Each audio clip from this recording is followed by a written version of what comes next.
快船队被独行侠淘汰以后，我预测说第二轮雷霆将4-2独行侠。有人说我输不起，但我只是讲一些自己相信的事情而已。快船打独行侠，我最深的感受是什么？东契奇根本碰不得，一碰就是哨子。乔治经常陷入犯规麻烦。大家都知道，卡斯哥伤了以后，快船就指着乔治防守呢。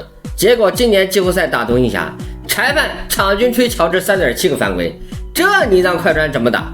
摆明了就是让我们出局。可是打雷霆，你独行侠还有哨子优势吗？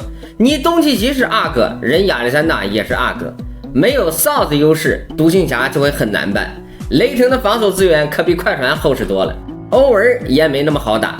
结果今天一战，亚历山大光是上半场人家就有11个罚球，半场雷霆全队就罚了22个。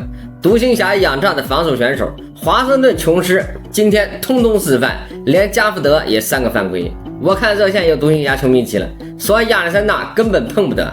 那这就是当初快船的感受，第一轮快船受的苦，第二轮裁判全部还给了独行侠。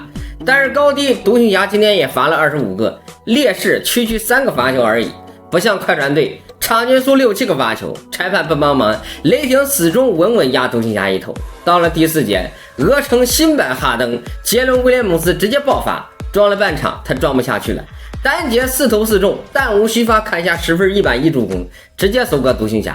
曾经有人问我杰威和当初哈登的区别，我认为最大的不同是杰威的命更好，他遇到的后卫搭档是亚历山大，而哈登遇到的是戴圭。现在的雷霆教练明显也要好于当初的布鲁克斯，布鲁克斯的猪脑居然让哈登这样一个绝世天才去打替补，而杰伦威廉姆斯生涯就打了13场替补，之后全部都是首发，这就是命好的优势，遇到好搭档，遇到好教练。而他也是不负众望，联手亚历山大和霍姆格伦，新版雷霆三少痛打独行侠。我是狂哥空度日，飞扬跋扈为谁雄？这就是年轻人的朝气和力量。雷霆这支球队的确是前途无量。